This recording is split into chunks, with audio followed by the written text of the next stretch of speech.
transversale de la moelle épinière. Donc voici la face dorsale et la moitié, la substance grise avec la corne postérieure, la corne antérieure. Dans la région antérieure, les colonnes motrices de la ruelle sont de deux types. Il s'agit de colonnes d'une part médio-ventrales et d'autre part de colonnes latéraux-ventrales. Et ces colonnes, lorsque on va arriver à l'aplomb du tronc cérébral, vont correspondre à deux types de noyaux de nerfs crâniens. Lorsque je remets en place très rapidement cette extrémité crâniale, en esquissant à peine les ébauches placodiques, mais ici pour densifier la dilatation du tube neural primitif qui vient à ce stade des trois vésicules former le rhombencéphale vers l'arrière, le mésencéphale au milieu et le prosencéphale vers l'avant. Ce dernier ne nous intéresse pas. En effet, la tige notocordale, qui est en situation ventrale, va venir ici buter sur l'excroissance du plancher prosencéphalique qu'est l'hypophyse, et en arrière, le mésencéphale et le rhombencéphale constituent le cordencéphale. Or, c'est justement ce cordencéphale, par rapport au schéma de présentation initiale, qui va correspondre à la segmentation somitique. C'est-à-dire que les noyaux des nerfs crâniens, en avant la première paire, le rhinencéphale, et la deuxième paire, l'ophtalmencéphale, ne sont pas des nerfs crâniens, ce sont des morceaux de cerveau poussés à l'extérieur. Donc la véritable première vraie paire de nerfs crâniens, c'est la troisième paire de nerfs crâniens, l'oculomotorius. Et l'oculomoteur va prendre en charge, donc ici, la majeure partie des muscles moteurs oculaires, à l'exception, bien sûr, de la quatrième paire, le nerf trochléaire, qui est juste à l'étage du dessous, toujours dans le mésencéphale, et qui va prendre en charge le muscle trochléaire, le grand oblique, et à l'exception de la sixième paire des nerfs crâniens, le nervus abducens, qui va lui aussi prendre en charge le muscle droit latéral, droite externe. Et puis, il nous faut descendre dans cette colonne qui est donc somatomotrice et qui est somitique, c'est-à-dire qu'elle a sous sa dépendance des muscles qui correspondent à la condensation myotobiale de la répartition métamérique. Il nous faut atteindre maintenant un noyau qui correspond à la 12e paire des nerfs crâniens.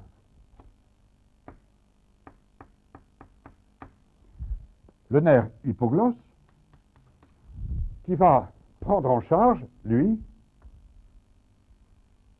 les muscles de la langue. Alors, ici, attention, on décrit à l'hypoglosse, dans le cou, une anse, l'ansa hypoglossie, l'anse descendante de l'hypoglosse, qui revient chercher ses anastomoses le plus souvent avec la deuxième troisième racine cervicale, quelquefois la quatrième, la première, peu importe. Et c'est de cet anse de l'hypoglosse que vont se détacher les branches motrices destinées au sternocléido-hyoïdeus, au sternocosto-thyroïdeus, au ventre antérieur et au ventre postérieur de l'homo-hyoïdeus et au thyro-hyoïdeus. C'est-à-dire, là encore, des dérivés qui sont des dérivés somitiques avec des noyaux moteurs qui sont dans la moelle cervicale haute, dans le prolongement du noyau du 12, qui vont d'ailleurs être au voisinage immédiat, et nous allons y revenir plus tard dans le cours, de l'origine à l'aplomb de C4 du nervus phrénicus, du nerf phrénique. Les coupes histologiques du rachis de la moelle cervicale haute montrent en effet une coulée de cellules qui se prolongent par le nerf hypoglosse, qu'on appelle le noyau de Kitamura, qui va expliquer l'importance de la respiration dans toute la morphogénèse de l'étage cervical, de l'étage mandibulaire, avec la posture de la langue. Parce que le nerf hypoglosse et les noyaux qui sont dans les premiers myélomères cervicaux, qui arrivent au noyau du phrénique, donnent une unité praxique, un même schéma moteur. Combien il est important de rééduquer la respiration en même temps que la langue, même si plus tard, le diaphragme se retrouve 60 cm plus bas pour des raisons de migration sur lesquelles nous allons aussi revenir. Et puis, toujours dans cette colonne qui correspond au noyau des nerfs crâniens somatiques, somitiques, nous avons en dessous, ici, à l'aplomb du rachis cervical haut, le nervus spinalis, la 11e paire des nerfs crâniens, mais le 11 médulaire, la racine médulaire du 11. Cette racine va donner une partie de la 11e paire qui va prendre en charge comme suit, et le sternocléido-mastoïdeus et le trapézius. Alors, ici, un tout petit mot sur ces nerfs qui vont, vous le voyez, dans la région cervicale qui nous préoccupe, assurer la commande neurologique, mais sur la 11e et sur la 12e paire des nerfs crâniens, un petit mot sur l'ascension intracrânienne.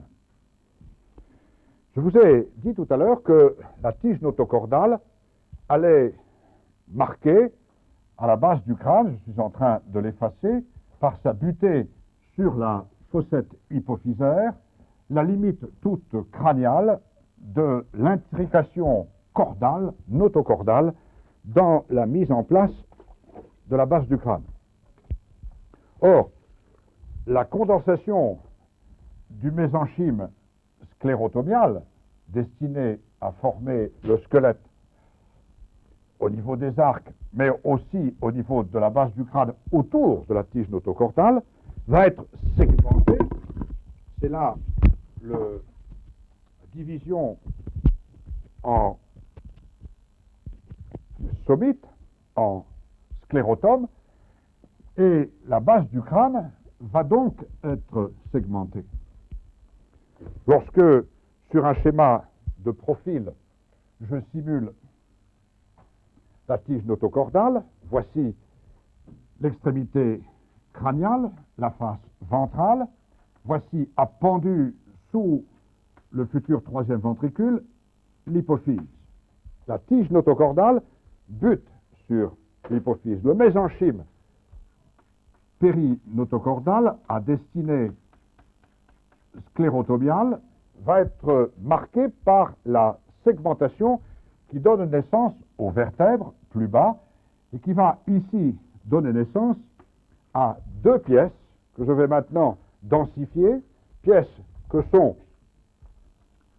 le basis post-sphénoïde. Et ici, le basis occipital. Nous sommes là, à l'étage postérieur de la base du crâne. Ces deux pièces sont maintenant articulaires avec l'atlas, puis avec l'axis, sur lequel je ne reviens pas. Mais ces deux pièces sont avec deux disques intervertébraux, que l'on voit très bien sur les coupes d'embryons, sont jusque 15-16 ans chez l'adulte encore articulés. Certaines écoles actuelles, et pas des moindres, prétendent masser le crâne pour faire bouger la synchondrose sphéno-occipitale. Mais là, la butée sur l'hypophyse marque la séparation d'avec ce que j'avais montré tout à l'heure, la condensation qui va former le reste du corps du sphénoïde, qu'on va appeler le basis pré-sphénoïde. Ceci est si vrai que lors de la pneumatisation par la muqueuse nasale primitive, qui va venir, comme je le simule maintenant, tarauder l'os et y creuser le sinus sphénoïdal, jamais le sinus sphénoïdal n'envahira le basis post-sphénoïde, qui constitue la pente clivienne en arrière.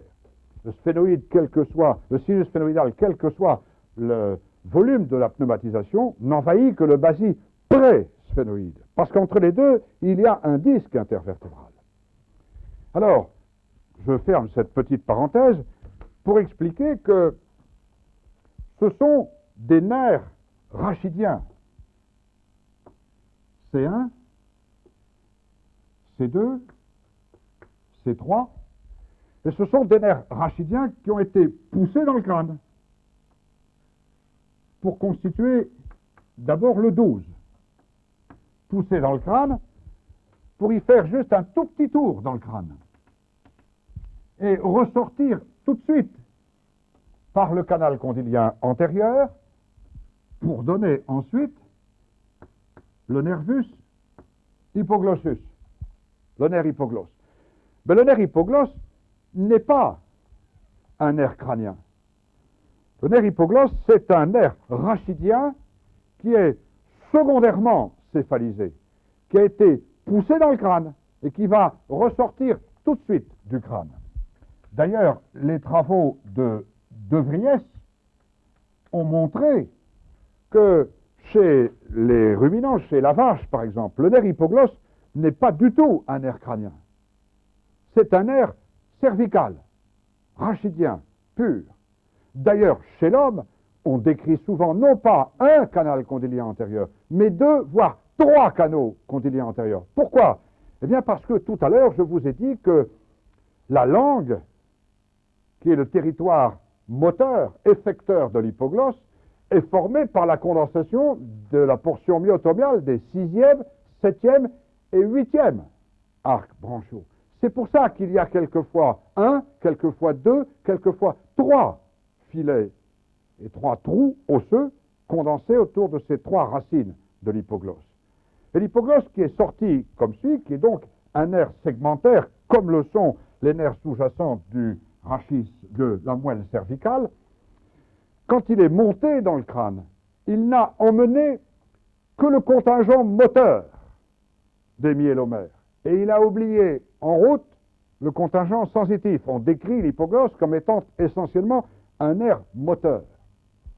Seulement tout à l'heure, je vous ai expliqué qu'il y avait ici une anse cervicale, l'ansa hypoglossie, qui revient chercher à l'aplomb de C1, à l'aplomb de C2, à l'aplomb de C3, ensuite nous sommes au niveau du phrénique, d'abord le contingent sensitif pour la sensibilité proprioceptive des muscles de la langue, que le nerf a oublié en montant dans le crâne. Et comme certains de mes élèves l'avaient fait en comptant les fibres. Il y a beaucoup plus de fibres dans l'hypoglosse après le départ de l'anse qu'avant l'anse.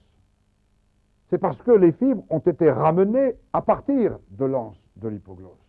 Et deuxièmement, je vous ai dit qu'à partir des somites primitifs, 11, 12 et 13, allait se condenser le thyroïoïdeus, le sterno-costothyroïdeus, le sterno-clédoïoïdeus et l'homoïoïdeus avec ses deux ventres. C'est la portion myotomiale de ces arcs qui correspond à C1, C2, C3. Et lorsque l'on compte les fibres également, eh bien, ces muscles vont recevoir leur innervation par l'anse de l'hypoglosse, mais pas à partir du noyau de l'hypoglosse, à partir des noyaux qui sont dans les myélomères C1, C2, C3, et qui donnent ainsi le nerf du ventre postérieur, le nerf du ventre antérieur de l'homoïoïdien, le nerf du sterno-costothyroïdien et du thyroïoïdien, et le nerf du sterno-cléido-ioïdeus.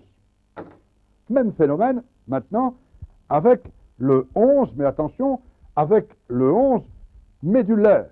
Le 11 médulaire est un nerf somatique, somitique. Et il va, lui aussi, avoir un noyau qui est situé, au niveau de la moelle. Il va sortir latéralement à la moelle cervicale haute.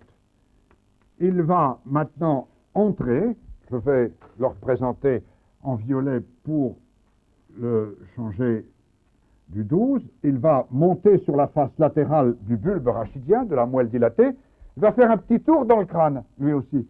Et très vite, il va à nouveau sortir du crâne par la moitié antérieure du foramen jugulare, du trou déchiré postérieur. Et ce 11, qui ressort du crâne, est donc lui aussi médulaire d'origine, un nerf cervical secondairement céphalisé, poussé dans le crâne. C'est si vrai que lorsqu'on va représenter dans un instant la 10e paire des nerfs crâniens, qui va être le nerf moteur, le nerf du 4e arc branchial, la 10e paire va présenter sur son trajet deux renflements. Un premier renflement ganglionné, qui est le ganglion jugulaire, et un deuxième renflement beaucoup plus important, qui est le ganglion plexiforme. Eh bien, le nervus spinalis, le nerf spinal médulaire,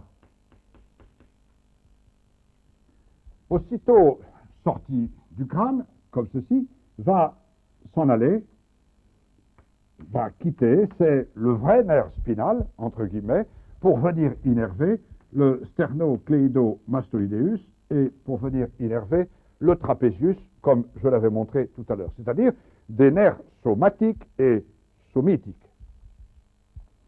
Alors maintenant, deuxième partie, les nerfs dérivés des arcs branchiaux. Vous avez remarqué que tous ces nerfs qui sont somatiques, somitiques, sont essentiellement moteurs. Aucun ne transporte d'un flux sensitif. L'hypoglosse, qui a oublié son contingent, vient former pour cela une anse.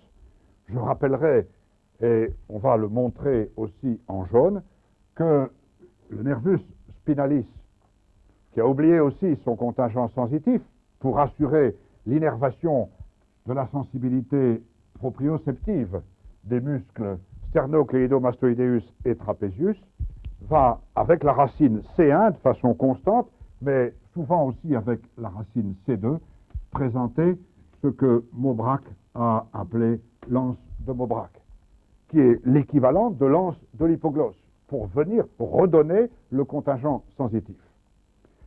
Avec le deuxième contingent de nerfs branchiaux, qui sont des nerfs somatiques branchiaux, et non pas somatiques, somitiques, c'est-à-dire ceux qui vont correspondre à ces arcs qui viennent s'impacter à la partie inférieure de la face, qui viennent s'impacter au niveau de la base du crâne, comme j'essaie de vous le faire comprendre.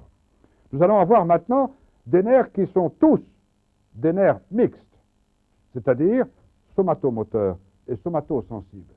Ça veut dire que sur le trajet de chacun de ces nerfs, il y aura forcément, pour loger le paquet d'estésionneurs, les cellules sensitives étant les cellules extra-axiales, toujours contenues dans un renflement ganglionné. Tout nerf qui est sensitif a forcément un ganglion sur son trajet. Nous allons avoir un renflement ganglionné.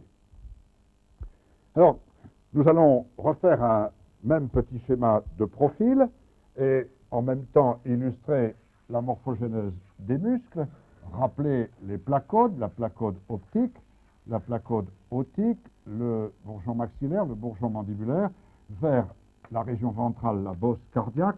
Voici la zone crâniale, voici en projection le prosencéphale, voici le mésencéphale, voici le rhombencéphale au sommet du tube neural. On va prendre une autre couleur pour expliquer que, premièrement, le nerf du premier arc branchial, c'est le trijumeau. Le trijumeau, va être dans ce plan, au niveau de la vésicule rhombencéphalique. Le trijumeau est un nerf mixte qui va donc, sur son trajet, présenter un renflement ganglionné, qui est le classique ganglion de Gasser. Et ce nerf, sous l'angle moteur, va donc prendre en charge maintenant tous les dérivés du premier arc. C'est essentiellement par la branche 5 numéro 3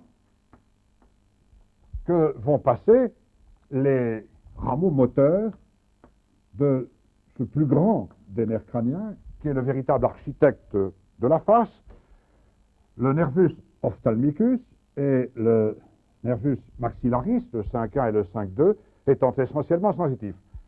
Au passage, d'ailleurs, vous noterez que, mais ceci nous éloigne de la portion cervicale, dans beaucoup d'espèces, le nerf ophtalmique de Willis, le 5 numéro 1, est un nerf complètement séparé, qui a un renflement ganglionné à lui, séparé, différent du ganglion de Gasser, et qui, en tout cas chez nous, est venu rejoindre le ganglion de Gasser. Mais c'est ce qui va marquer la séparation au niveau de la face entre l'étage qui est l'étage fronto-facial, au-dessus de l'émergence du nervus frontalis, lacrymalis et nasalis, de l'étage ophtalmo-facial, qui est délimité en dessous par l'étage maxillo-facial, le 5 numéro 2. Donc, chez nous, tout ceci est regroupé. Revenons au contingent moteur pour dire que par le 5 numéro 3, à partir du noyau masticateur, vont donc se dégager le nerf moteur du musculus temporalis, le nerf moteur du musculus masséter, le nerf moteur des deux faisceaux du pterygoideus lateralis, du pterygoideus medialis, et le nerf moteur du muscle tenseur du marteau, expliquant ce réflexe, cette physiologie commune entre la déglutition et la tension de la membrane tympanique. Et puis, attention ici, le 5 numéro 3, donc, va abandonner sur son trajet un contingent sensitif qui ne nous intéresse pas ici, c'est le nerf dentaire inférieur, et un contingent moteur qui est le nerf lingual. Et le nerf lingual est classiquement décrit comme donnant, dans ses branches terminales, le filet moteur du muscle du ventre antérieur du digastrique, le filet moteur du mylo-hyoïdeus et le filet moteur du génio-hyoïdeus. Nous arrivons au nerf du deuxième arc branchial, nerf somatique branchial, qui est le nervus facialis, la septième paire des nerfs crâniens. Le nervus facialis va, sur son trajet, présenter un double coude sur lequel je ne m'étends pas ici, et présenter bien sûr un renflement ganglionné qui est ce qu'on appelle le ganglion géniculé. C'est un nerf qui est mixte, sensitif, parce que, bien sûr, y est associé le 7 bis, l'intermédiaire de Vriesberg, qui va véhiculer les influx sensitifs et les influx végétatifs. Et ce nervus facialis va donc prendre en charge tous les dérivés du deuxième arc branchial. C'est-à-dire, après ce trajet en baïonnette, premièrement, le nerf du muscle tenseur de l'étrier, le réflexe stapédien, s'étudie dans l'exploration de la 7e paire des nerfs crâniens. Puis, au sortir du trot stylomastoïdien, le nervus facialis va abandonner le nerf moteur du ventre postérieur du digastrique, va abandonner le nerf moteur du muscle stylo-hyoïdeus. Et attention, maintenant, ce nerf, va abandonner la corde du tympan. Et la corde du tympan, comme les travaux de Dozan l'avaient montré, est une anastomose qui est tendue entre le 7 et le 5, numéro 3. Et par l'intermédiaire de la corde du tympan, en fait, les fibres qui sont véhiculées macroscopiquement, disséquées comme appartenant au 5, pour innerver le mylohyoïdeus, pour innerver le géniohyoïdeus et pour innerver le ventre antérieur du digastrique, sont des fibres venues du nerf facial. C'est-à-dire qu'on retrouve là la parfaite unité embryologique. Comme ce sont les dérivés myotomiaux du deuxième arc, ils sont tous innervés par le nerf du deuxième arc. Mais dans ce phénomène d'intrication, de montée, sur lequel on va revenir à propos des dérivés des poches, en particulier au niveau du palais, en particulier au niveau de l'amygdale tonsillaire qui va avoir un pilier antérieur qui appartient au premier arc, un pilier postérieur qui appartient au deuxième arc, et qui va avoir une innervation qui va donc venir aussi du nerf facial, comme le palais. Eh bien, ici, cette intrication fait que par endroits, les fibres passent par une anastomose qui est tendue entre le nerf du premier arc et le nerf du deuxième arc.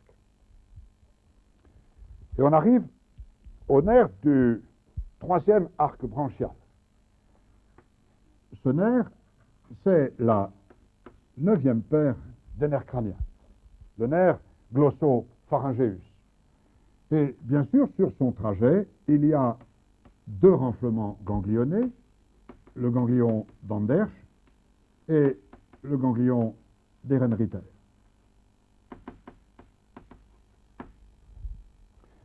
Ces formations ganglionnées correspondent au contingent sensitif, sur lequel je vais revenir bien sûr à propos de l'innervation sensorielle de la langue, mais c'est le noyau gustatif de Najot, n'y revenons pas, c'est le contingent moteur qui pour l'instant nous intéresse. Et la 9e paire va donc abandonner les filets moteurs pour les dérivés du 3e arc branchial, c'est-à-dire le nerf moteur du constricteur supérieur du pharynx, des muscles stylopharyngiens et d'une partie aussi du voile du palais et de la partie supérieure et latérale du pharynx. Le nerf du 4e arc branchial, c'est le nerf pneumogastrique, c'est la 10e paire des nerfs crâniens. Cette 10e paire va sortir, va donner, comme je l'ai expliqué tout à l'heure, ces renflements ganglionnés. C'est un nerf mixte, complet, c'est certes un nerf végétatif, parasympathique, mais c'est aussi un nerf sensitif, c'est aussi un nerf moteur, et il va abandonner, comme ceci, le filet moteur destiné au constricteur moyen du pharynx, et il va abandonner macroscopiquement, maintenant, à partir de ce renflement ganglionné, nous allons prendre une autre couleur, suivez bien, à partir du ganglion plexiforme, il va abandonner un nerf dit nerf laryngé supérieur, qui vient prendre en charge le muscle cricothyroïdien. Et puis, je garde la même couleur, il va abandonner maintenant un nerf qui va aller faire un grand tour sur lequel on va revenir après, qui vient assurer l'innervation du constricteur inférieur du pharynx, qui vient assurer l'innervation des cordes vocales, qui vient assurer l'innervation de tous les muscles intrinsèques du larynx. C'est le nerf phonatoire, c'est le nerf vocal. Alors, ceci nous amène à la 11e paire des nerfs crâniens, mais attention à la 11e paire bulbaire. Nerf crânien, somatique, branchial, nerf du 5e arc branchial. Et le 11, en sortant comme suit, va tout de suite rejoindre le 10. Mais attention, ça n'est pas le 11 médulaire. C'est pour ça que ce nerf s'appelle le nervus accessorius, parce qu'il vient donner la totalité de ses fibres au ganglion plexiforme. C'est le nerf accessoire du 10, et voilà, ici, ce que macroscopiquement, on peut appeler sur 1 cm, 1 cm et demi, la 11e paire des nerfs crâniens, le nerf spinal ou le nerf accessoire. Mais ce nerf a deux origines, ce sont deux nerfs complètement différents. L'un qui a été poussé dans le crâne pour faire un petit tour, c'est le 11 qui est médulaire et qui prend en charge le sternocleidomastoïdien et le trapèze, et l'autre qui est un nerf branchial. Et là encore, dans ce phénomène d'impact, il y a l'intrication entre des structures somatiques et des structures somatiques branchiales, avec des anastomoses entre les nerfs.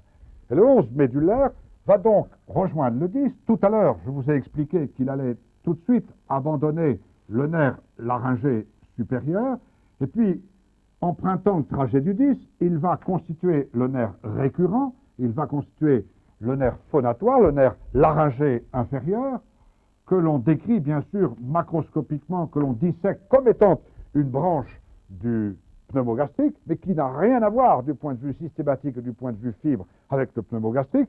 C'est le 11 destiné aux cordes vocales, destiné aux muscles internes. Et je vous ai dit, d'ailleurs, il va y avoir ici, entre les deux, l'anse de Gallien, que l'on étudiera plus tard dans le cours. Alors, ici, nous allons avoir aussi, et j'insiste sur ce faisceau inférieur du constricteur inférieur du pharynx, qu'on va décrire cet après-midi avec les muscles, qui est la bouche de Killian, qui est le sphincter œsophagien supérieur, parce que les fibres annulaires qui constituent ce sphincter supérieur œsophagien ont la même innervation motrice que les cordes vocales. Elles ont donc le même schéma praxique, cortical que les cordes vocales. Et chez le laryngectomisé pour cancer du larynx, c'est ce que l'on va appeler le phénomène phonatoire de Stupka, qui va permettre la rééducation du laryngectomisé à partir de la bouche œsophagienne.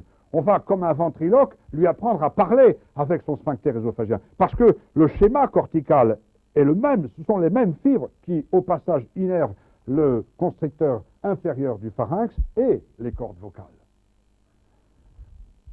Alors, il reste, pour terminer ce chapitre des dérivés nerveux, à revenir un petit peu sur le nerf du deuxième arc, puisque, là encore, dans cette intrication des éléments d'origine somatique et des éléments d'origine branchiale, voici l'extrémité crâniale avec la tête qui est en antéflexion, qui est sur ce fœtus, sur cet embryon fin du 4e mois, très proche de la bosse cardiaque, en dessous, en face du stomodéum.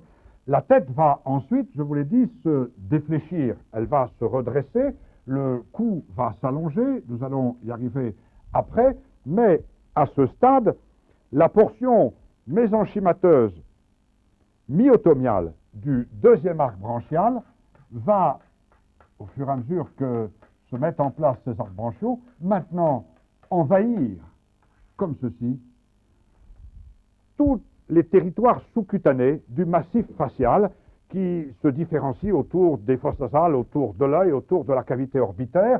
Et ceci, Fontaine a beaucoup insisté là-dessus, va donner naissance à cette lame qui est le platysma, qui est le muscle possier du cou. Le platysma, chez nous, est pas très épais, mais chez le cheval, le platysma est large comme mes deux mains, épais comme mes deux mains, et fait 1 mètre de long.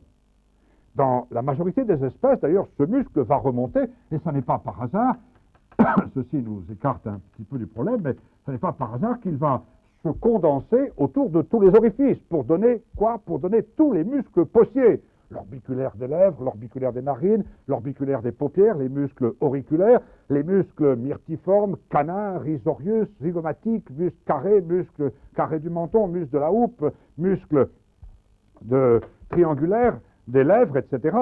Et d'autant plus que cette zone, qui est une zone extrêmement gnosique, qui est une zone sensorielle, va être le siège de Vibris. Les animaux qui ont des poils sensoriels autour de l'orifice buccal ont des muscles possiers bien plus hypertrophiques que les nôtres. D'ailleurs, la raison pour laquelle Pascal Foulon et moi, on se laisse pousser les poils autour de la bouche.